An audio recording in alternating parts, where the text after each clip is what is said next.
ఉక్స్ పట్టి కాజా పట్టి పొడవు ఎక్కువగా రాకూడదు అంటే పైనుంచి రౌండ్ చెక్ చేసుకున్నాక ఇక్కడ చూడండి మనకి క్రాస్ బెల్ట్ దగ్గర కుట్టు ఉంటుంది కదా, ఇక్కడికి కరెక్ట్గా మార్కింగ్ అయితే వేసుకోవాలండి.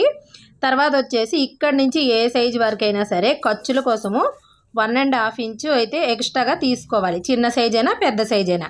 సో ఇలా తీసుకుంటే మీకు ఏంటంటే ఆ ఉక్స్ పట్టి కాజా పట్టి పొడవు అనేది ఎక్కువగా రాదు, కొలత బ్లౌజ్లో ఎంత అయితే ఉంటుందో అంతే ఉంటుంది. తర్వాత బ్యాక్ పార్ట్లో 2 ఇంచులు ఇలాగా తగ్గించుకోవాలి. మళ్ళీ ఈ చివర ఒక 1 ఇంచు పైకి మార్కింగ్ వేసుకోవాలి ఏ సైజ్ వరకైనా.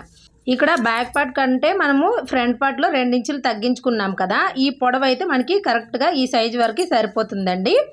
ఒక 1/2 ఇంచు అటు ఇటుగా ఉంటుంది. ఎవరికైనా సరే ఏ సైజు వరకైనా ఇలా 2 ఇంచులు మనం తగ్గించుకున్నాము అంటే బ్యాక్ పార్ట్ కంటే ఫ్రంట్ పార్ట్ మంచి ఫిట్టింగ్ అయితే ఫ్రంట్ పార్ట్లో వస్తుందండి. సో ఇలాంటి టిప్స్ కోసం మన ఛానల్ని సబ్స్క్రైబ్ చేసుకోండి. వీడియో నచ్చితే లైక్ చేయండి.